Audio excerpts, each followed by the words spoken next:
What up everybody, it's TERZO, and we're back with another review, and it's none other of a Once Customs concept Michael Myers piece. I believe this is a 2019-2020 piece.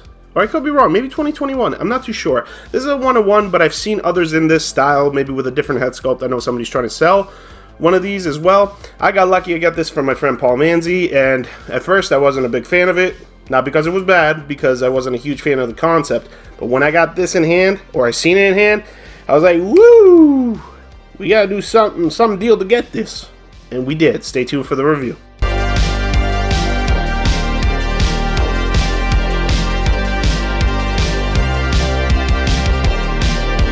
Alright guys, so as you guys can see, I have the Michael Myers concept, and there's a COA here, so let's start with the COA. It says, Certificate of Authenticity, Michael's Mangled Myers. It's an original concept, 6-scale custom figure by Once Customs autographed, and it says 101, doesn't say a year, so I'm assuming between 2019 and 2021, COVID years.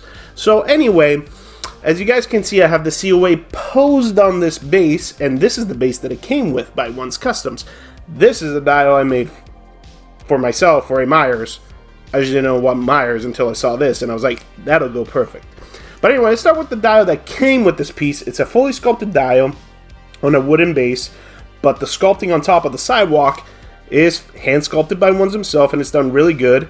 Nice and flat. It's got all the texture of the sidewalk wood. It's got the cracks in between the lines separating the sidewalk steps, and it's got a patch of grass to the left going into somebody's yard. And it has all these leaves indicating fall, Michael Myers, Halloween, Oktoberfest. Let's go. So it's got little spruces of blood all over, which I like the little touches. It's not bright, it's dark where it's kind of hidden, but at least you can still see it when it's lit up properly. I like the leaf effect. And there's actually variations in all the leaves, so I'm very happy with it. The stand is a waist grabber. I hate those, so I got to switch that out. I will probably use this stand for another Myers figure, probably for my Beto H40, because, like I said, I made this dial, which I'll get into a little later, not knowing for what Myers I wanted to make it for, but now I know.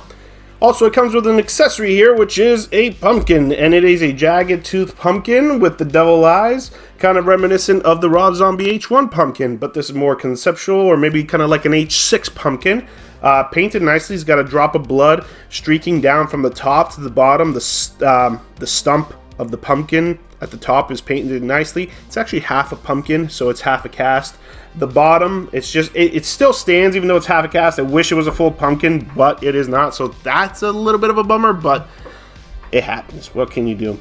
So, still nice, painted nice, cool accessory. So then we get into the diorama I made. So, I've been wanting to make a Myers diorama for a little bit of time.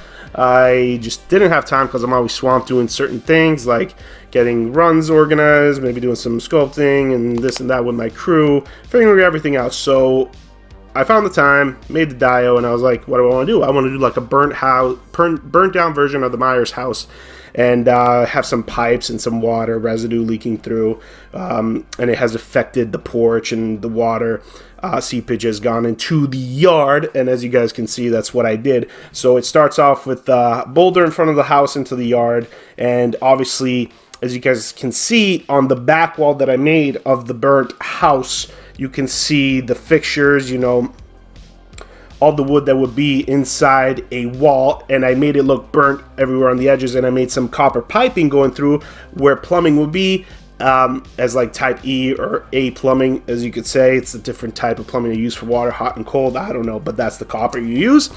And I made a resin waterfall water effect as if the pipe was broken, and I had the idea where it went through the wooden porch in the front of the house. It rotted the wood porch to look like a grayish color. It gave life to some grass, and you could see some of the mud that got turned into mud when it was dirt due to the water leaking, and it seeped into the front of the yard, and it made the front of the yard, all the grass, into mud from people stepping in, having parties. There's water puddles. There's posters of Easter eggs of the Rob Zombie H1 movie. Then you have the Rob Zombie photo that Michael Myers carries of him and his sister as a kid. Like I said, then you have grass that I actually did a dirt effect to. Like I said, sculpted mud, water, sculpted water puddles. I added a little tree trunk. Then you start going into the outside porch. It's got rotted, it's got a lot of moss greens, it's got grass growing through it, broken floorboards, porch boards, splatter of blood. I had a lot of fun with that. I thought it came out specifically tasty. I like how the splatter effect was. And then you guys go into the side of the house that has some graffiti from kids coming, you know, saying evil, Michael Myers, you know, all that gang stuff and whatever. You have a flame effect on the top left, which would be your right in the video, from the house burning, kids setting it on fire. I wanted to add some more stuff, but I thought this was good enough. You have a post over here that's burnt, one that has fallen to the side. So it's really, really cool. I enjoyed doing it, and it's awesome. I had a hell of a time weathering. I was going to say a shit ton of fun weathering it, but, you know. And then, you guys, we can get into another accessory, which is what came as a weapon with this set, which is a bloody pipe that Myers wielded. And it's kind of funny, it kind of goes with the dio, a broken pipe, so he could have ripped this out of the wall and used it and killed somebody with it. So it kind of like, it was meant to go with this, and the color matches very well. So that's an accessory that I have over here with the splatter effect, because I wanted to have him display with a different weapon. But anyway, we'll get into that later. So we start with the figure, we started the boots. It's those eBay boots that he weathered heavily, made nice blood. Then he made some coveralls. I like the material of the coveralls. It's thin, very fine cloth, and I'm really enjoying the proportioning on it. You know, that has no high waters. The left leg is mangled at the ankle. The blood is really cool. It pops, even though the coveralls are very dark. I like the coloring of the coveralls, kind of like a blackish dark charcoal gunmetal gray.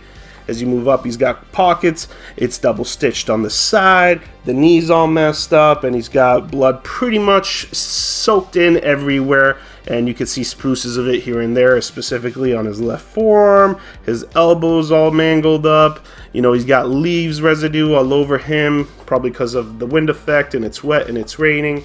His hands are weathered, very weathered. And it's got all this, I guess you could say, tactical, purposeful mess, like necessary evil kind of thing. It's not just whatever you wanted. One's actually picked certain specific areas to do this, to mangle them up. The collar's a little bit mangled. I like I said, the pockets and everything. And then you go to the axe that he's wielding, and this is an axe from the Part 8 Jason run that Ones in Distress Labs did, so I wanted to have him wield this because I wasn't using it with my Jason. I'm using a guitar with my Jason, so I didn't want to waste this, so it works perfect. Got him in an awesome pose. And then you move up to the head sculpt, and I really like this head sculpt. At first I was just kind of like, it doesn't make sense and all that, but then when you get it in hand, you kind of see what he was doing. Maybe he had his jaw broken because somebody hit him. Maybe the town folks hit him and beat him up, so he has a broken jaw. And this is like kind of like a V1 version towards that V2 that he did, that Paul had a figure of, that Anomaly 682 did a review on, that kind of like Part 7 Jason combined with Myers all mangled and all that, showing his ribs. That was cool. So this is like the beginning, because it had kind of the same sculpt, just more zombified. And the hair is done really well, exceptionally done. I like the material used for the hair. The paint on the mask is actually really exceptional. The paint on the jaw, the teeth is really well done. The mouth is beautifully sculpted. So I am very, very happy with this as a package. And the fact that multiple avenues came together to make this package, to just by sheer luck, was really cool. I had no intention on buying this. Paul was trying to sell this for about a few days, and then I went over his house. I was like, you know what, Paul? Don't sell this. I'll buy it off you. And he stopped all sales. I was like, all right, I'll take it. And that was perfect. So I'm absolutely in love. Glad I got it. And I feel bad for whoever missed out, but I had to strike on that opportunity when I saw it. This piece is actually really cool. So I have to say, the diorama that came with By Once Customs, I give that a solid 7 out of 10. Just because, you know, it's kind of like bare bones, but it does the job. But it has exquisite paint on there. The pumpkin I gave a 7 out of 10 because it's a half pumpkin. I wish it was a full pumpkin.